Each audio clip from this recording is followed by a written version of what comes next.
something beautiful to say. Today I want to talk about words. We'll be discussing a number of unpleasant words, but the words I most want to focus on today should cut at the heart of anyone who truly loves Jesus. The sickest part is that today's society usually discourages using the F word in daily conversation, but casually using the Lord's name is perfectly acceptable. Jesus said, "Hallowed be thy name." So what exactly did Jesus mean by this? I quoted it from Matthew 6, verse 9. The word here is hallowed, with an A, okay? Which is synonymous with holy or perfect, revered, honorable, spotless. But it's not to be confused with hallowed, with an O, which means empty and pointless and nothingness and meaningless. So the verse can also be translated as, "May your holy name be honored." Yet it seems like everyone is casually using the expression God and OMG or Jesus lately without a second thought. You know, my redneck upbringing exposed me to a multitude of colorful expressions that carelessly use the names of God in casual conversation.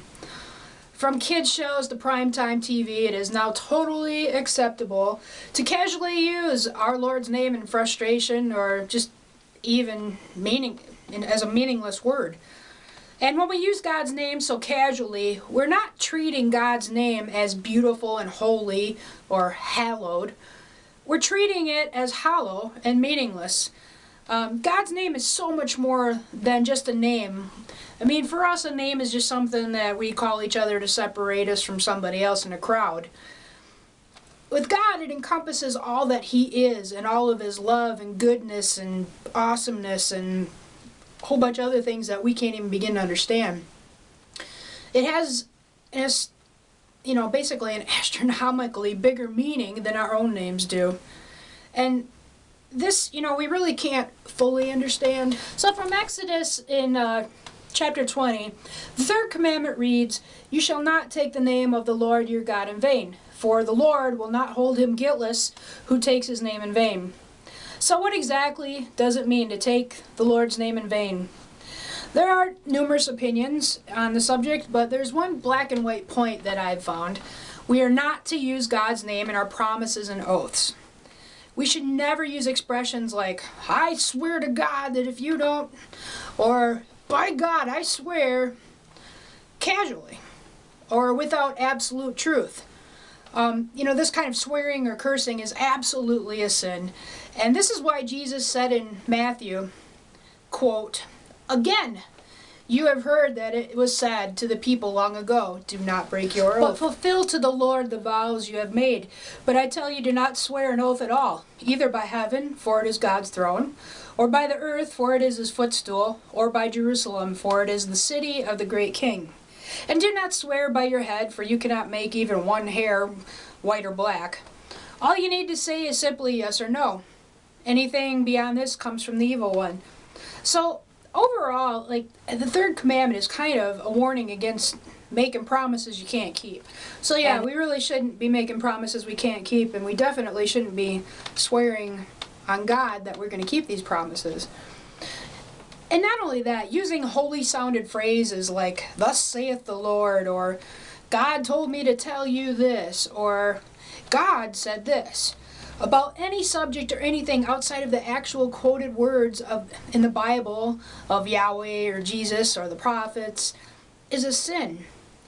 I mean, there are churches and preachers and Christians that freely say these things, and it is taking the Lord's name in vain, and it is a sin.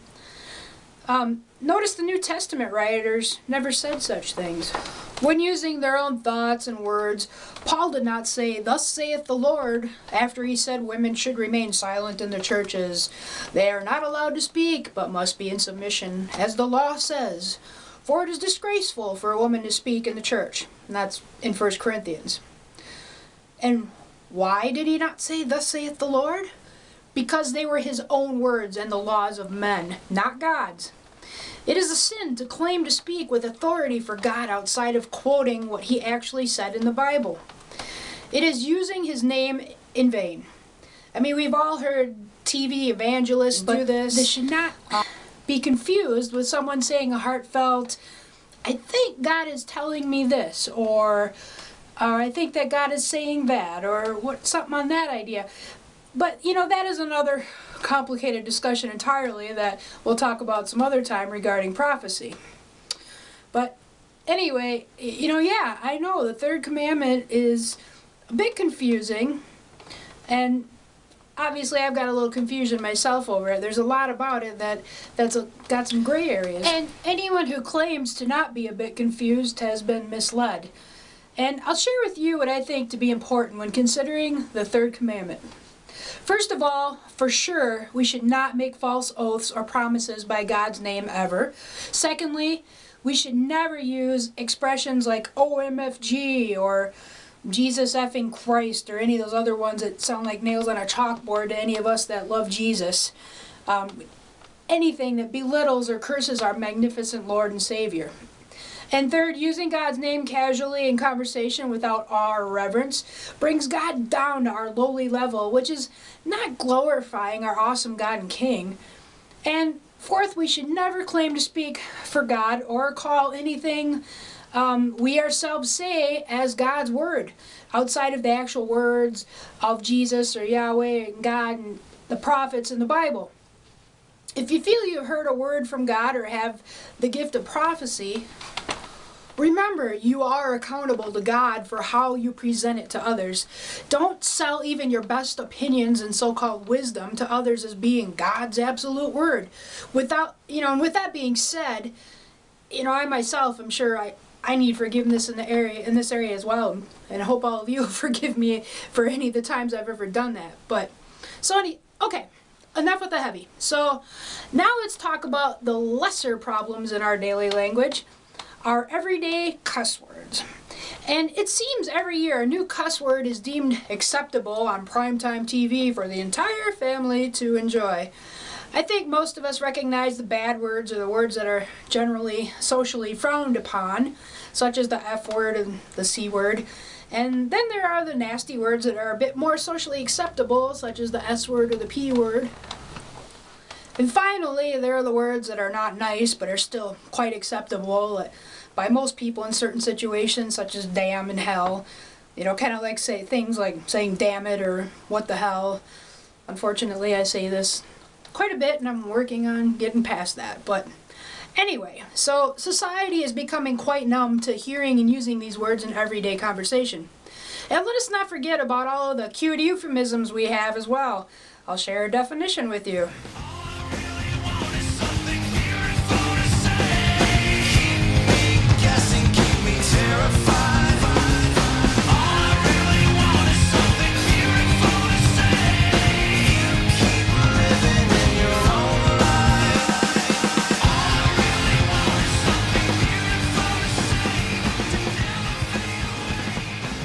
So most of us freely use words like freaking or frickin' or fudge or dang or darn and so on. The question is, what would Jesus have to say about our current everyday language habits? As a kid, I was wrongly told in Sunday school that cussing is breaking the third commandment. I believe this was true for years, but the truth is, cussing really doesn't break any of the 10 commandments directly. If your parents forbid it, then you would technically be breaking the 5th commandment to honor your parents, and that is definitely a sin.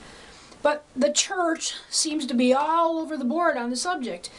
There are churches that go crazy, that strongly condemn all cuss words and euphemisms, and there are churches that freely use the euphemisms and the socially acceptable cuss words in their sermons. Jesus actually had this to say about the subject. Anyone who says to a brother or sister raka, which raka means something on the order of worthless, is answerable to the court. And anyone who says fool will be in danger of the fire of hell.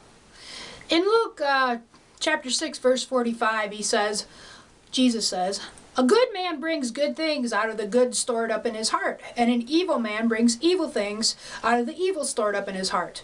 For the mouth speaks what the heart is full of. And Jesus again said in Matthew, What goes into someone's mouth does not defile them, but what comes out of their mouth, that is what defiles them.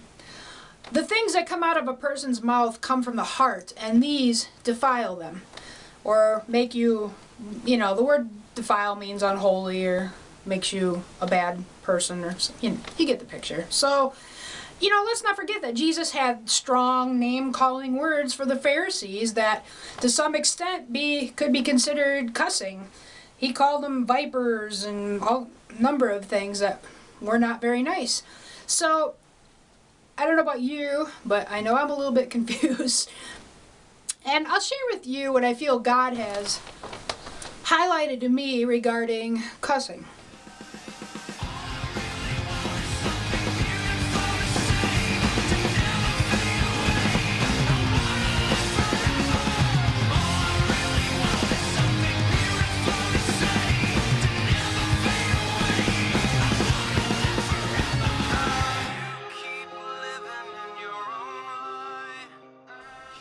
Cussing is not always the horrible, shocking sin the world has made it out to be, but neither does it glorify Jesus. I don't think Jesus gasps when we stub our toe and a four-letter word comes out of our mouth. Cuss words are a part of our language to express strong emotions, and often the words used to express our emotions are not meant literally. Trust me, if I slam my finger in the car door and the F word comes out of my mouth, I am certainly not thinking of its literal definition regarding sex. So, as Christians, we should be reflecting and representing the beauty and holiness of Jesus. And, every time we use these ugly words of any kind in our daily language, including the accepted euphemisms, it's kind of repulsive and not good for attracting people to Jesus in most situations. Our words reflect what is in our hearts, whether we realize it or not. So I ask you to be more mindful about what words are coming out of your mouth and try to break the ugly habit of just casual everyday cussing. And talk to God about what it means to take His name in vain and listen to what He's telling you and be obedient in it. So please prayerfully consider this subject and, keep a watch on your words, because your words do matter.